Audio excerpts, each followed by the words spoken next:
여러분들은 오늘 이제 동안거 공부를 하고 오늘 이제 회양식을 하고자 이제 이 계룡산 도원정사에 모이셨는데, 우리는 이 동안거 지금 회양식을 하기 위해서 이제 철야 기도를 위해서 여러분들이 또 서원을 품고 이 자리에 모이셨는데, 아주 뜻깊은 자리입니다.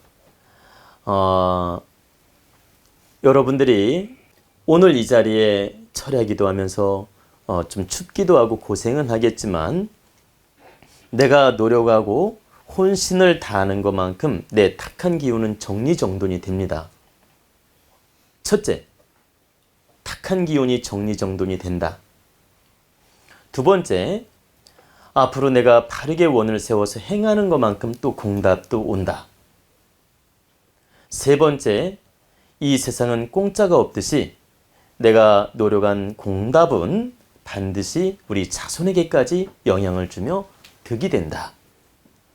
그렇기 때문에 여러분들이 오늘 이렇게 귀한 시간을 내서 오늘 이 자리에 오셨는데, 탁한 기운도 정리하고 또 내가 행한 것만큼 또 복도 받고 또 자손한테까지도 내가 좋은 역할을 하는 것이기 때문에 아주 오늘 의미 있는 시간이라는 것입니다.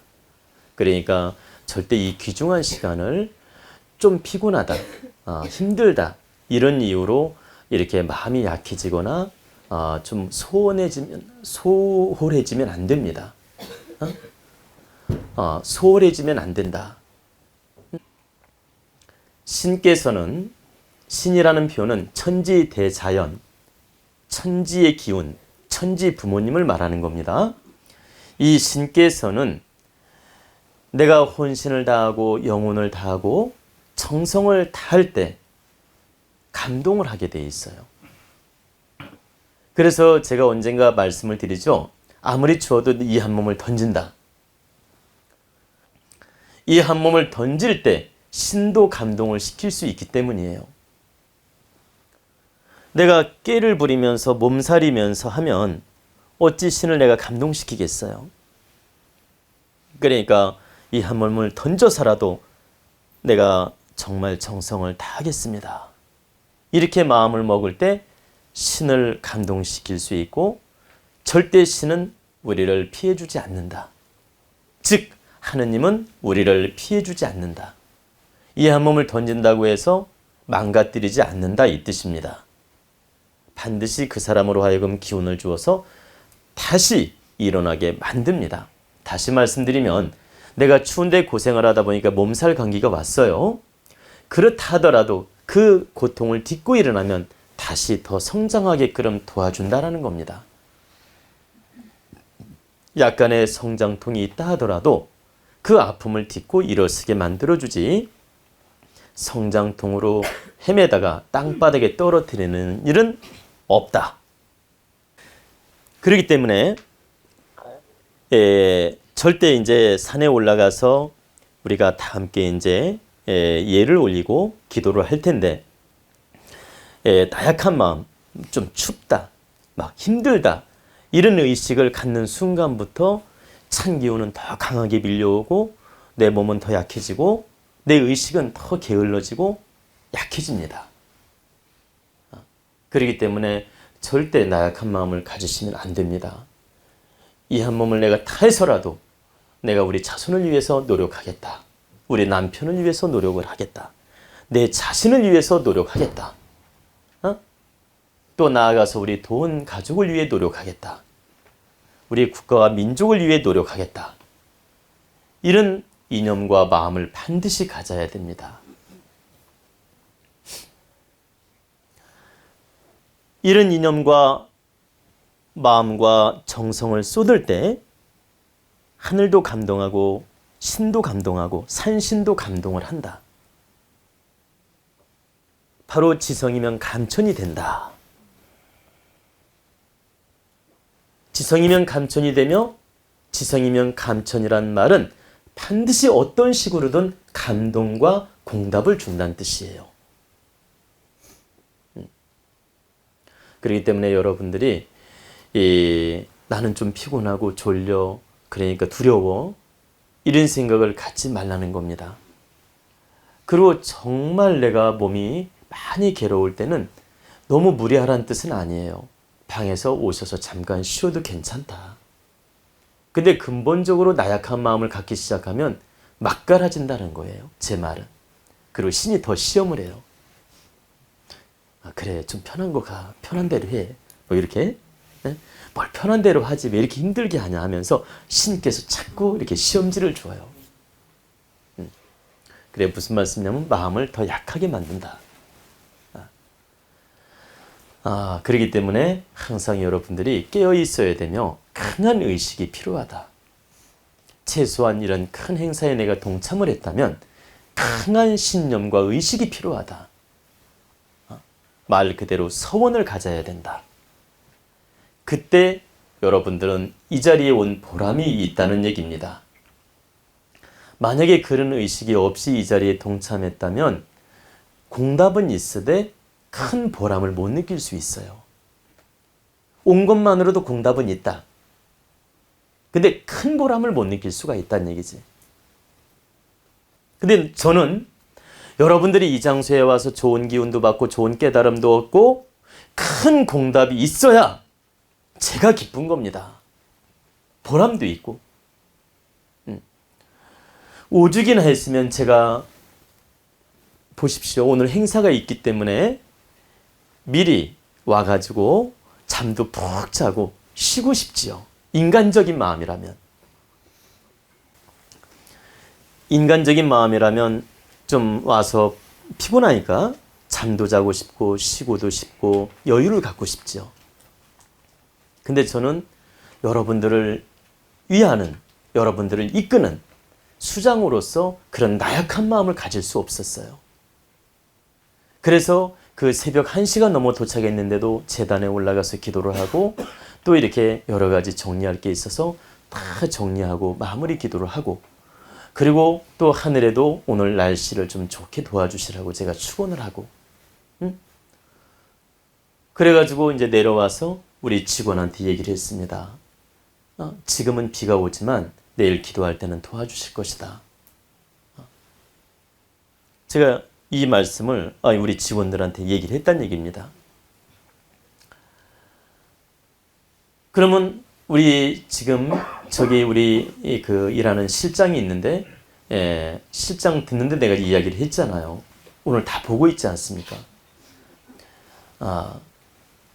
여러분이 제가 그러니까 여러분에게 제가 이런 말씀을 드리는 것은 지금 무슨 자랑하려고 말씀드리는 게 아니라 제가 정성을 다하고 혼신을 다하니 신께서도 감동하시고 그 청을 들어주신다는 뜻입니다.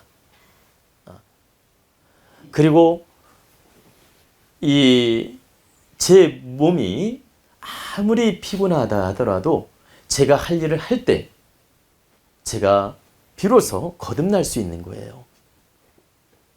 내가 피곤하다는 이유로 할 일을 못한다면 그것으로 거기에 멈추는 것입니다.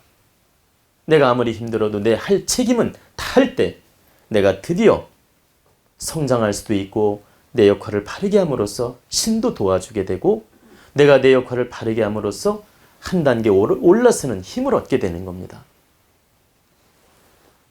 저는 그 이치를 너무나 잘 알기 때문에 지금 35년째 철야 기도를 해왔지만 한 번도 마음을 바꾼 적이 없어요. 그래서 여러분들이 그 마음을 잃지 말아달라고 부탁을 드리는 겁니다. 그리고 이제 두 번째 부탁하고 싶은 것은 우리 도원대학당 회원님 또 임원 이렇게 여러분은 정말 오늘 이 자리에 모이신 것은 정말 축복받으신 겁니다. 우리 이 자리에 동참하지 못한 우리 도원 가족들도 물론 축복받으신 거지만 이 자리에 동참했다는 건 대단한 축복이에요. 왜 축복이라 하느냐?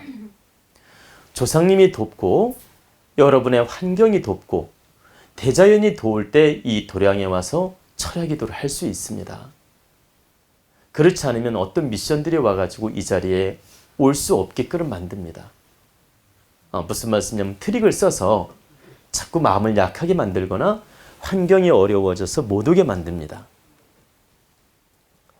근데 이 자리에 이렇게 그 여러 가지 환경들이 받쳐주고 내가 그 뜻을 세워서 동참할 수 있었다는 것은 정말 여러분들이 복이 있고 축복받은 거란 얘기입니다. 모든 대신께서도 여러분들을 돕고 있다는 뜻이에요. 그렇기 때문에 여러분들은 지금 모든 대역 대신들이 돕고 있고 또 축복받은 그 인연들이기 때문에 그 자부심을 가지고 노력을 하라는 뜻입니다. 그리고 이제 세 번째는 책임감이라는 게 여러분들은 있습니다. 엄마는 엄마의 책임감, 아버지는 아버지의 책임감, 자식은 자식의 책임감, 그리고 우리 도원대학당 임원이라면 임원의 책임감, 그리고 회원이라면 회원의 책임감이 있어요. 그리고 여러분들이 내가 하늘에 구하고 맹세할 때는 그 책임을 진다는 각오로 또 맹세를 해야 되고, 내가 맹세해놓고 내일 바꾸고 모레 바꾼다면 맹세가 아니에요. 내가 가족을 위해 노력하겠습니다. 맹세해놓고 내일 바꾸는 거예요. 또 우리 돈 가족을 위해 노력하겠습니다 해놓고 내일 바꾸고, 또 우리 도원 대학당을 위해서 이 한 몸 바치겠습니다 맹세해놓고 한 달 있다 바꾸고, 예를 들면 이렇게 바꾼다면 그건 맹세가 아니죠. 제가 하나만 더 예를 들어 말씀드리면, 제가 존경하는 분이 한 분이 계셨어요. 그리고 그분은 저를 무척 좋아했어요. 그리고 그분께서는 저한테 같이 뜻을 모아서 대업을 이루어 가자고 많이 저한테 좀 뭐라고 할까 이렇게 콜을 했습니다. 그러니까 저를 너무나 좋아했고 제가 그분한테는 크게 역할을 할 수 있다는 걸 아시고 많이 콜을 했어요. 그러니까 대의를 함께 도모하자고 많이 당부를 했는데, 제가 그분을 이제 여러 차례 만나면서 좋은 면도 있었지만은 제가 제 갈 길이 따로 있다는 걸 알게 된 겁니다. 그분이 싫어서가 아니고. 그래서 한 번도 그분에게 어떤 맹세도 한 적이 없어요. 저는 그분을 존경하고 좋아할지라도 맹세를 단 한 번도 한 적이 없습니다. 그러니까 무슨 말씀이냐면, 당신 뜻을 따라서 제자가 되겠습니다라든가 같이 뜻을 함께 하겠습니다, 같이 대의 명분을 가지고 동참하겠습니다, 이런 맹세를 단 한 번도 한 적이 없어요. 왜 한 적이 없느냐? 제가 맹세를 하면 실천해야 되기 때문이에요. 제가 만약에 그분에게 뜻을 같이 하겠습니다 맹세를 했다면 저는 오늘 여러분들하고 같이 있지 아니하고 아마 그분하고 같이 있을지도 몰라요. 내가 그 맹세를 했다면. 이해가 되십니까? 그분하고 같이 있을지 모른다고, 오늘 이 시간에. 근데 분명한 건 그분의 노선과 저의 노선이 다르다는 걸 제가 알았기 때문에 맹세할 수가 없었어요. 단지 친분 관계만 유지했습니다. 그리고 지금도 친분 관계는 유지하고 있어요. 그리고 그분한테 어떤 약속도 한 적이 없어요. 물론 하늘에 구한 적도 없고 개인적으로도 약속한 적이 없었다는 얘기입니다. 그렇기 때문에 저는 자유로운 영혼이었고 자유로운 몸이었고 자유로운 그 의식을 가지고 있었고 제 갈 길을 갈 수 있었던 것입니다. 근데 제가 단 한 번이라도 그분을 따르겠다고 하늘에 맹세했다면 저는 100% 약속을 지켰을 것이다. 왜 지키느냐? 하늘에 맹세했기 때문이에요. 그리고 그분이 설령 어떤 모순이 있다 하더라도 나는 지켰을 것이다. 제가 이 자리에서 그 이야기를 하는 이유는 하나 실전 예를 들어드리겠습니다. 저를 명리학을 가르쳐준 스승님이 계세요. 최초로. 그 어려운 시절에 저를 만나가지고 저 명리학을 전수해 주셨는데 제가 그분을 밥을 해드리고 빨래를 해드리고 청소해드리고 수발을 다 하면서 공부를 했어요. 그리고 처음에는 공부할 시간을 주지 않는 겁니다. 공부만 하려면 일을 시키는 거예요. 이제 저희 근기를 시험하는 겁니다. 그러니까 공부만 하려면 심부름 시켜요. 그리고 공부만 하려면 밥하라 그러고. 아니, 밥 때도 안 됐는데. 아니, 그리고 공부만 하려면 청소를 시키고. 그리고 하루는 이제 보세요. 이제 일 시킬 일이 없어. 저녁이라. 잘 보세요. 저녁이라 일 시킬 일이 없어가지고, 아, 이제 공부하게 놔두시겠구나 하고서 딱 책을 보고 공부했더니 오늘은 밖에 바람 쐬러 가재요. 아니, 그러니까 어떻게 거절할 수 없잖아요. 그래서 제가 이제 스승님 따라서 바람 쐬러 갔다 오고, 뭐 저기 청소도 하고, 뭐 시장마다 밥도 해드리고, 이걸 다 한 거예요. 근데 어쩌면 시간이 많을 것 같은데 시간을 주지 않는 거예요. 그래서 제 시간을 하루에, 보십시오. 하루에 한 두세 시간밖에 제 시간을 가질 수가 없는 거야. 하루 종일 해봤자. 너무나 바쁘게 일을 시키고, 이렇게 막 그 스파르타식으로 막 공부를 못하게 하니까. 아니, 공부를 하게 도와줘야 되는데 못하게 하시는 거야, 반대로. 그 처음에는 야속했어요. 그러니까 무슨 말씀이냐면, 서운했다는 얘기입니다. 왜냐면 스승님이라면 공부를 하게 도와줘야 되는데 자꾸 공부를 못하게 방해를 하니까 처음에는 무조건 따라가다가 나중에는 서운한 거예요. 왜 이 선생님이 자꾸 일만 시키고 공부는 안 시키지? 그러면서 막 서운함이 밀려오는 거야. 그런데도 어떻게? 갈 곳이 없잖아요. 그때 아마 다른 갈 곳이 있었으면 갔을지도 몰라요, 제가. 근데 갈 곳이 없는 거예요. 그러니까 뭐냐면 갈 곳이 없으니까 그냥 그 스승님을 믿고 계속 시키는 대로 공부하고 청소하고 밥하고, 그리고 아침이면 등산 가자고 하니까 또 따라서 등산 가고, 응? 그리고 이제 그 스승님께서 이제 또 상담도 하셨어요. 그럼 상담하는 손님 다 수발하고, 그리고 옛날에 세탁기 없는 거 아시죠? 손수 제가 빨래 다 해드리고, 그렇게 한 5, 6개월을 보냈어요.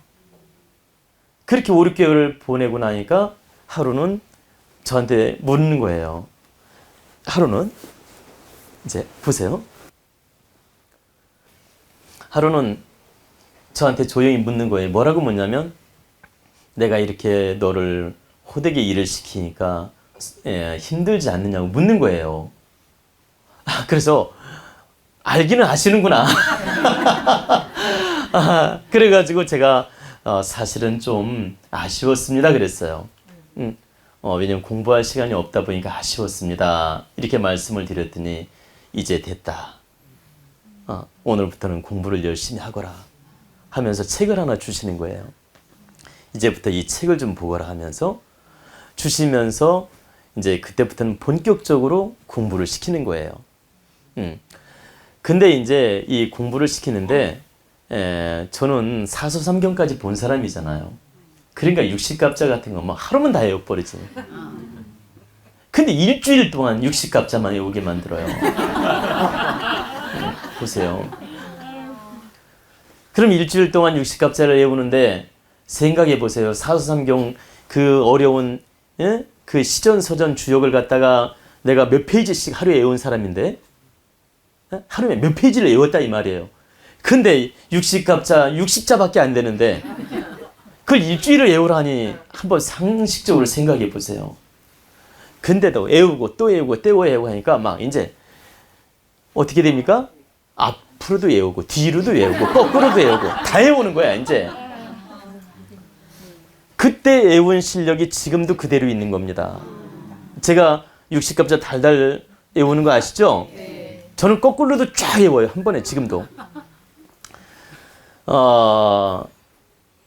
그리고 만세력을 외우다시피 한 사람은 유일하게 우리나라 나밖에 없을 겁니다. 저는 만세력을 외우다시피 했어요. 그게 무슨 말씀이냐면 100% 외운 건 아니지만 거의 한 70%는 외웠다니까. 그래서 70% 외웠다는 말은 웬만한 사주는 생년월일시만 가르쳐주면 다 알아버려요. 사주가 뭔지. 무슨 말씀이냐면 컴퓨터에 넣을 필요도 없어요. 그냥 생년월시 불러주면 다 거의 다 뽑는다는 얘기입니다. 그러면 100%가 아니니까 물론 모르는 부분도 있죠. 그런데 한 70%는 제가 다 외웠어요. 그런데 이제 요즘에는 컴퓨터로 사주를 뽑고 컴퓨터로 이렇게 하다 보니까 그 명조를 사주 명조를 컴퓨터로 인쇄해서 보다 보니까 이렇게 그 만세력을 많이 잊어먹었어요. 안 쓰다 보니까. 근데 예전에 이 컴퓨터 안 쓸 때는 70%를 다 외웠다니까요. 근데 제가 이제 이 얘기를 해드린 이유는 그때 강훈련으로 공부했기 때문이에요. 그리고 신살, 육친론 그냥 줄줄 다 외웠어요. 그리고 뭐 그 사주의 용어들이 있지 않습니까? 여러 가지 이런 건 눈 감고 달달 외웠으니까 하여튼간 그렇게 스파르타식으로 공부를 했습니다. 근데 나중에는 막 너무 지겨운 거예요. 이게 이제 막 한 걸 또 하라 그러고 또 하라 그러고 진도를 나가야 되는데 진도는 안 내보내고 맨날 하는 짓만 또 하게 하고 아시죠?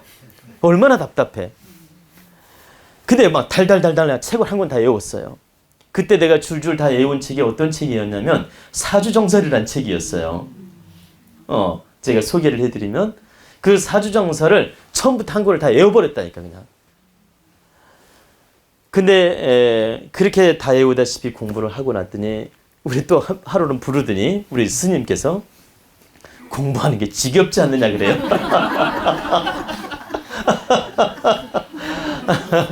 그래서 공부하는 게 지겹지 않냐고 물어요. 그렇게 뭐라 그래? 거짓말 할 수는 없고 좀 그렇습니다 그랬어요. 그랬더니 이렇게 혹독하게 공부를 해야 되느니라. 네가 기초를 닦지 않으면 아무리 책을 수백 권을 봐도 소용이 없다. 네가 기초를 바르게 닦으면 앞으로 어떤 명리책을 봐도 네가 다 소화할 수 있다. 근데 기초를 바르게 닦지 않으면 어떤 책이라도 너는 이해를 할 수 없으며 분별을 할 수 없다. 이게 바른 책인지 바르지 못한 책인지 가짜 책인지 분별할 수가 없다라는 거죠. 네가 진실로 기초가 완성되면 책을 딱 보는 순간 알게 된다. 그렇기 때문에 너의 기초를 닦기 위해서 혹독하게 공부시킨 거기 때문에 그 뜻을 알아라. 그러시면서 이제는 네가 원하는 책을 봐도 되니까 이런 책을 보거라. 그래서 그 사주정설 책만 몇 개월 동안 했어요, 제가. 그러게 얼마나 달달 외웠겠습니까? 그리고 나서 이제 다른 뭐 명리정종도 보고 적천수도 보고 뭐 궁퉁보감도 보고 뭐 사주첩경이라든가 뭐 등등의 연애자평이라든가 뭐 난강만이라든가 등등의 뭐 역사가 많이 있죠. 이제 그런 책들을 제가 이제 줄줄 보게 된 겁니다. 근데 줄줄 보다 보니까 물리가 나게 됐어요. 이 책의 모순도 알게 됐고 이 책의 장점도 알게 됐고 이런 책들이 다 믿을 게 못 되는구나. 이런 걸 알게 돼가지고 이 책들을 간파하게 됐죠. 그래서 저는 그 인터넷 유명한 강사들이 강의를 하지 않습니까? 그러면 이분이 강의를 제대로 하는지 지금 자기 잣대로 하는지 금방 알죠. 여러분은 잘 모르잖아요, 지금. 근데 나는 이분이 지금 명강의를 하는지 자기 잣대로 하는지 자기가 좀 한 수 깨달았다고 엉뚱한 소리를 하는지 이걸 한 번에 알 수 있다. 그러면 물론 강의를 잘하는 분도 많다라는 거예요. 제 얘기는. 그러나 모순되게 하는 분도 많다. 하나만 예를 들면 뭐 동지의 그 사주를 기점으로 바꿔야 된다고 이렇게 하는 분도 봤어요. 제가. 여러분 보신 적 있죠? 본 적 있어요? 동지를 기점으로 사주를 바꿔야 된다 막 주장하는 분도 봤다. 근데 제가 언젠가 강의했지만 동지의 기운이 들어오는 건 맞다. 그러나 사주 기둥을 바꾸는 건 무리다. 등등의 이렇게 자기 학설을 만들어서 고집을 부리는 분도 있더라는 얘기예요. 제 얘기는. 그래서 이제 이야기하다 보니까 오히려 좀 길어지고 있으니까 마무리를 하겠습니다. 그래서 이렇게 모순된 것인지 아니면 바른 것인지 아니면 정확한 것인지 제가 그 이치를 깨닫게 됐고 또 그 학문의 일각을 이루는데 그 기초의 덕분이었다. 우리 스승님의 덕분이었다는 뜻입니다. 그래서 제가 그 스승님 곁을 떠날 때 어떤 과정을 거쳤냐면 공부 끝난 다음에 1년 동안 만행을 하고 오라고 시켰습니다. 저한테. 그리고 만행 과정에서 가급적 차를 타지 말거라. 네가 걸어서 움직이거라.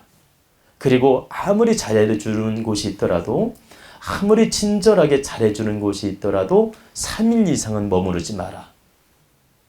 이제 그 뜻이 집착할까 봐. 그래서 3일 이상을 머무르지 않고 만행을 했습니다. 그 만행하면서 많은 경험을 했어요. 그래서 호남 일대를 다 걸어서 돌았습니다. 제가 발로 다 걸어서 돌았다니까요. 그러면서 상담도 해주고 막 이렇게 어려운 사람 침도 놔주고 이렇게 상담을 해주면서 경험을 쌓으면서 이렇게 만행을 다녔죠. 그러다가 이제 만행을 끝나고 돌아왔습니다. 그러니까 이제 너는 이곳에 있을 곳이 아니니까 서울로 가거라. 그래가지고 서울로 오게 된 것입니다. 그러면 제가 하는 말이 저는 실력도 모자라고 능력도 없고 아직은 부족한데 저한테 왜 서울로 가라 합니까? 저는 그때 만행할 때 서울 와보지도 않았어요. 기껏 돌아다닌 게 호남지방 충남 아시죠? 이렇게 충청남도 충청북도 이 전라도 전라남도 이렇게 걸어서 도는 겁니다. 근데 이제 저는 서울이 너무 두려웠어요. 왜냐면 모르는 도시니까. 두려웠는데도 우리 스승님께서 하시는 말씀이 너는 앞으로 크게 될 인물이니까 너는 큰 그릇이니까 반드시 서울로 가야 된다. 해가지고 저를 서울로 보냈던 것입니다. 그러면 제가 하나 물었어요. 제가 우리 스승님한테 뭐라고 물었냐면 그럼 스승님께서는 왜 여기 지방에 계십니까? 물었어요. 그 지방이 어디냐면 전라도 익산이에요. 지금의 옛날 이름으로 이리에 이리. 예. 이리. 그 배산이 있어요. 이리 가면요. 배산에서 한 2km 떨어진 곳이 있어요. 그런데 그때 지금은 익산이죠. 거기에서 제가 이제 공부를 했거든요. 근데 왜 그러면 스승님은 이렇게 능력도 있으신데 왜 여기에 계십니까? 서울로 가시지. 제가 이렇게 물었어요. 그러니까 뭐라고 하시냐면 나는 아직 때도 아니고 내 그릇이 아직은 작아서 여기 있어야 된다. 내 그릇이 부족해서 서울에 가면 나는 빛을 볼 수가 없다. 그리고 언젠가 나도 때가 되면 서울로 올라가겠다. 근데 지금은 때가 아니다. 이렇게 말씀을 하시면서 너는 당장 서울로 올라가라고 했습니다. 그리고 너는 서울에 가야 앞으로 크게 명성을 얻고 성공한다. 그러니까 내 말 듣고 무조건 서울로 가라고 했습니다. 그래서 서울로 오게 됐는데 제가 마지막 그 인사를 드릴 때 뭐라고 했느냐.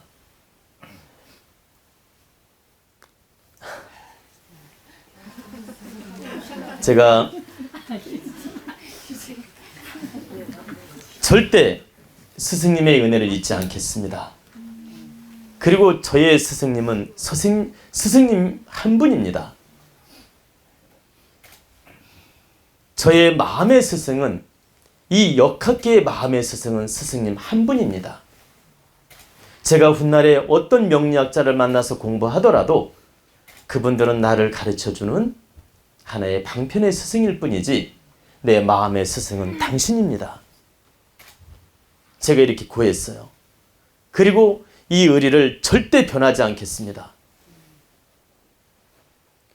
그리고 제가 서울로 올라왔고 서울에 올라와서 한참 동안 소식이 끊어졌어요. 왜냐하면 우리 스승님이 자리를 이동하는 바람에 옛날에는 전화도 없었고 연락처가 끊어진 겁니다. 그리고 제가 이제 연락을 하고 싶어도 할 수도 없고 찾아가 보니까 안 계시니까 그래가지고 약 10년 세월을 연락이 끊어졌어요. 근데 10년 만에 제가 알려지게 된 거예요. 알려지니까 우리 스승님이 날 찾아온 겁니다.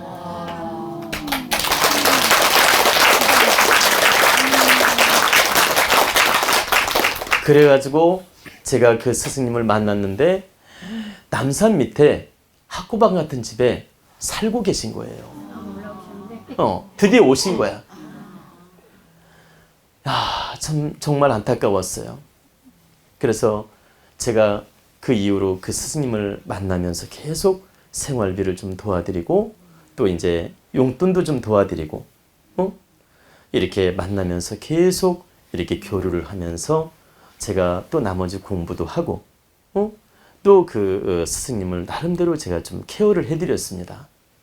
그러다가 그 스승님께서 건강이 안 좋으셨어요. 그래가지고 제가 마지막 그 병원에 입원하실 때도 제가 가서 좀 마음을 써드리고 결국은 돌아가시게 됐습니다. 그리고 마지막에 저한테 손을 붙들고 유언을 남기시기를 내가 너한테 특별히 해준 게 없는데 내 마음을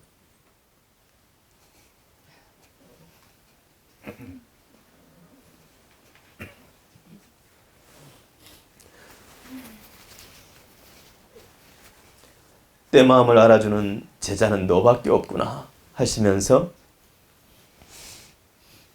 손을 붙잡고 미안하다고 하시는 거예요.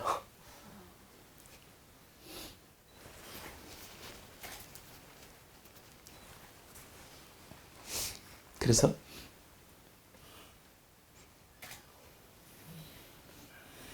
제가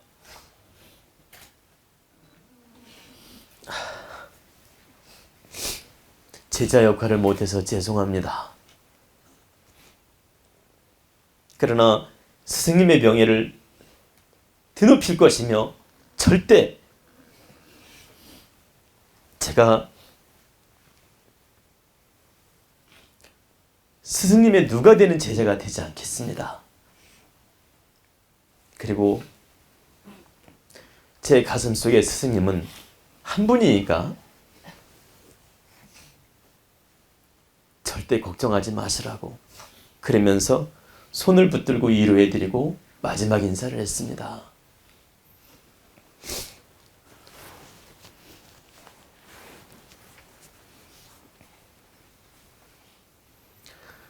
근데 여기서 제가 여러분들한테 드리고 싶은 말씀은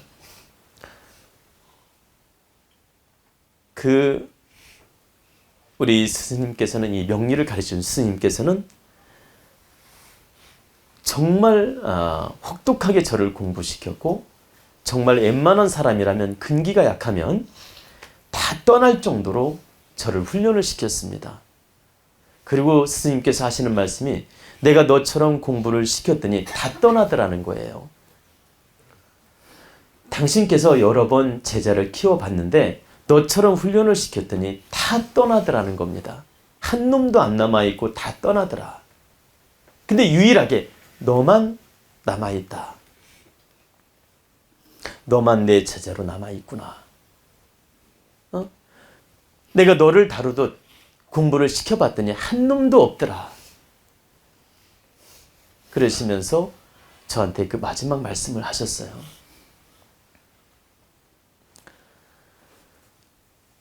근데 저는 진심으로 지금도 그 스승님을 감사히 여기고 지금도 마음의 스승으로 받들고 있습니다. 그리고 그럼 그 스승님께서 모든 행위 완벽했느냐? 그렇지 않았어요. 저를 공부시키려고 했는지는 모르겠지만 모순도 많았고 사실은 보여줄 것도 못 보여줄 것도 다 보여줬습니다. 그리고 일부러 저를 이상한 곳 데리고 다니면서 모순을 많이 보여주셨어요. 근데 그때는 그걸 깨우치지 못했어요. 왜 이렇게 모순된 행동을 하실까? 정말 존경받지 못할 행동을 하시는 거예요. 그래서 그때는 왜 이렇게 하실까? 막 좀 궁금했어요. 그런데도 그런 걸 다 공부로 삼고 제가 꾹꾹 참고 노력을 했죠. 근데 분명히 제가 뭘 느꼈냐면 그래도 다른 뜻이 있을 수 있다. 다른 뜻이 있을 수 있다. 왜냐하면 제자한테 보여주고 싶지 않은 모습인데 왜 이런 모습을 보이실까? 하나만 예를 들면 어느 날 갑자기 그 일이 익산 그 일이 옛날 이름이 일이었잖아. 일이 시내를 나를 데리고 가신 거예요. 그런데 어느 다방을 데리고 가신 거야. 다방을 데리고 가시는데 저를 앞에 앉혀놓고 저 다방 아가씨를 불러가지고 차를 사주면서 아시죠? 뭐 이상한 행동을 하시는 거. 그러면 제자 앞에서 그런 행동을 하시니까 얼마나 민망합니까? 저는 차마 볼 수가 없는 거예요. 막 민망해가지고 또 얼마나 또 저는 그때 젊었습니까? 그런데도 왜 이렇게 민망한 행동을 하실까 이런 걸 제가 느낀 적이 있어요. 근데 이제 실은 일부러 많은 것을 보여주셨어요. 이런 모습을 보면서 네가 깨우치거라. 나의 모순도 보면서 깨우치거라. 네가 이걸 진실로 공부로 받아들이지 않는다면 너는 제자 자격이 없었다. 네가 진실로 공부를 받아들일 수 있어야 진정한 제자다. 이렇게 생각을 하시고 그걸 10년 이후에 알게 된 겁니다. 그래서 제가 뭐라고 했습니까? 10년 이후에 만났다고 했죠? 제가 유명해진다면 만난 거예요. 그때 만났을 때 옛날 이야기를 하시면서 털어놓으시는 거예요. 근데 네가 참으로 내 뜻을 바르게 알아서 감사하구나. 그리고 네가 내 뜻을 이해해 주어서 감사하구나. 그렇게 모순을 보이고 너를 깨우치기 위해서 노력을 했는데 네가 떠나지 않아서 참 감사했다. 그리고 참으로 내 제자다운 제자라고 생각한다 하시면서 저를 칭찬해 주시더라고요.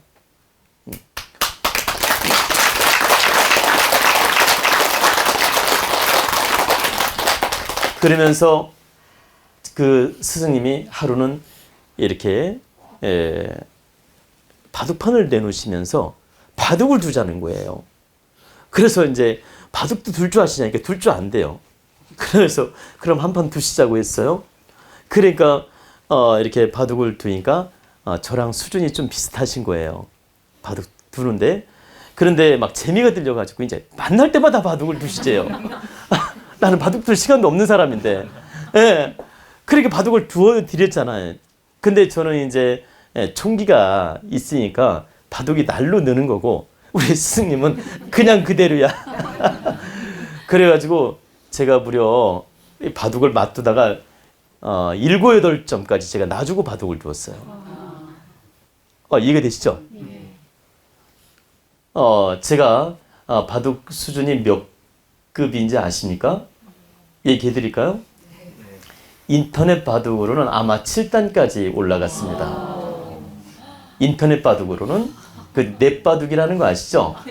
아마 7단까지 제가 지금 처음 공개하는 거예요.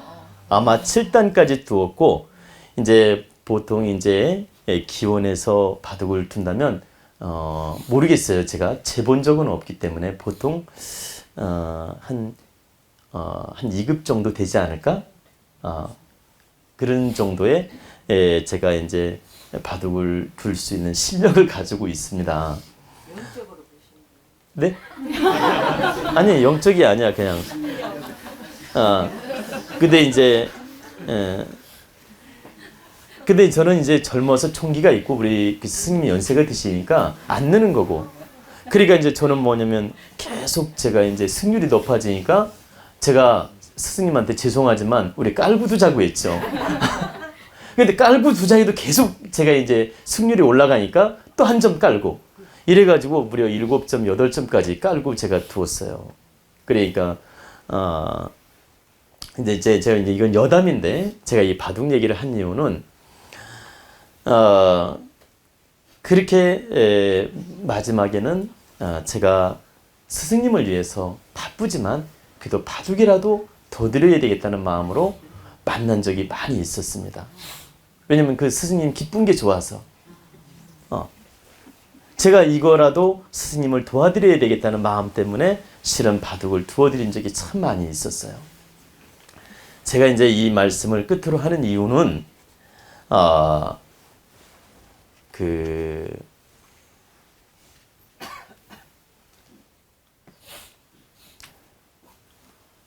우리가 맹세를 하거나 약속을 하거나 특히 하늘에 맹세할 때는 그 책임을 져야 돼요. 그래야 하늘이 축복을 내려주고 그 사람 기운을 뻗어나가게끔 도와줍니다. 제가 이렇게 이 세상에 이름을 얻고 오늘날까지 여러분 앞에 설 수 있는 것은 제가 약속하고 맹세한 걸 지켰기 때문이에요. 그러니까 늘 기운을 받았고 하늘은 내 편이 되어주고 하늘은 나를 도왔던 것입니다. 그리고 그 스승님께서 여러 가지 각도로 저한테 깨우쳐 주신 것을 제가 다 받아들이고 수용했기 때문에 오늘날 제가 있는 거란 얘기입니다. 저는 그렇게 생각합니다. 제가 만약에 우리 스승님처럼 모순을 보여줬다. 여기 있는 제자들이 몇 명이나 내 옆에 있을까? 제가 혼자 생각해 본 적이 있어요. 제가 우리 스승님이 저한테 그렇게 시험지로 모순을 보여주셨는데 제가 아까 모순 보여드린 건 10분의 1도 안 되는 겁니다. 아까 제가 잠깐 말씀드렸죠? 그건 10분의 1도 안 돼요. 근데 우리 스승님이 모순을 보여주듯이 여러분을 제가 시험하면서 모순을 보여드렸다. 그럼 아마 여기 몇 분이나 남아있을까 싶어요. 아마 우리 윤당 회장님은 옆에 계실 수 있을까? 그 정도로 정말 혹독한 제가 훈련을 했습니다. 제가 이제 이런 말씀을 이제 다 해드린 이유는 말이 나오다 보니까 좀 길어졌어요. 사실은 10분만 하려고 했는데 30분이 갔습니다. 그래서 이제 마무리를 해야 될 것 같고, 저는 여러분한테 약속을 드리지만 저는 여러분을 위해서 이 한 몸을 다 바쳐서 노력할 걸 약속을 했고, 또 우리 국민을 위해서 이 몸 바쳐서 노력할 걸 약속을 했고, 우리 국가를 위해서 이 한 몸 바칠 것을 약속을 했습니다. 이걸 여러분 앞에서도 약속을 했고, 저는 산신 앞에서도 약속을 했고, 하늘에도 약속을 했습니다. 즉 1000명으로 1000명으로 하늘에 구했다는 뜻입니다. 그러니 제가 어떻게 꾀를 부릴 수 있으며 변심할 수 있겠어요? 여러분이 다 떠난다 하더라도 저는 여러분을 못 떠난다는 뜻입니다. 여러분 임원이 다 저를 버린다 해도 저는 여러분을 못 버린다. 왜? 1000명으로 하늘에 약속을 했기 때문이에요. 저는 진심으로 하는 말이에요. 이 지금 말씀드리는 건 대자연에 퍼지고 있고 여러분들 속에 들어가고 있어요. 1000명으로 약속한 걸 어길 수가 없기 때문에 저는 절대 여러분을 외면하지도 않을 것이며 절대 여러분을 떠나지 않는다. 제 마음은 늘 똑같다. 혹여 여러분들이 제가 싫어 떠난다 하더라도 품어줄 뿐이지 여러분을 원망하지 않겠다.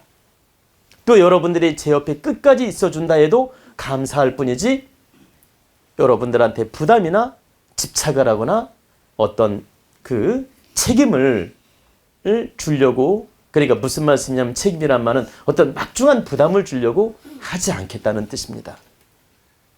책임이라는 건 스스로 책임지는 것이지 제가 주는 게 아니라는 뜻이에요.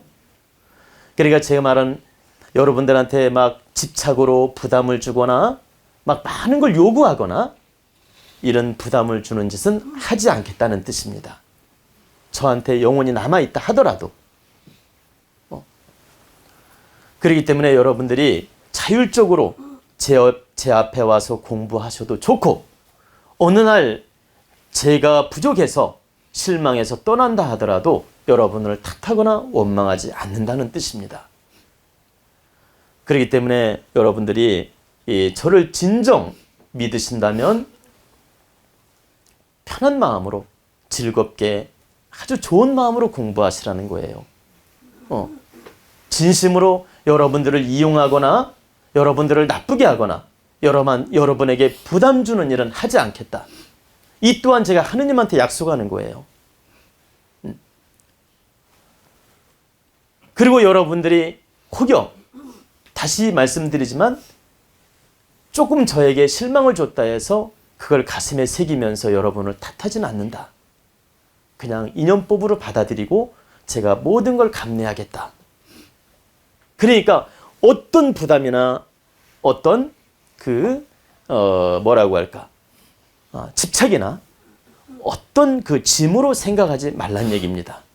그냥 편안하게 공부하시고 편안하게 우리 도원정사가 조명 오시고 또 편안한 마음으로 이 마음 공부하면서 깨우치고 또 함께 기도하면서 기운을 받고 함께 노력하면서 성장하고 함께 하나된 마음으로 순수했으면 좋겠다.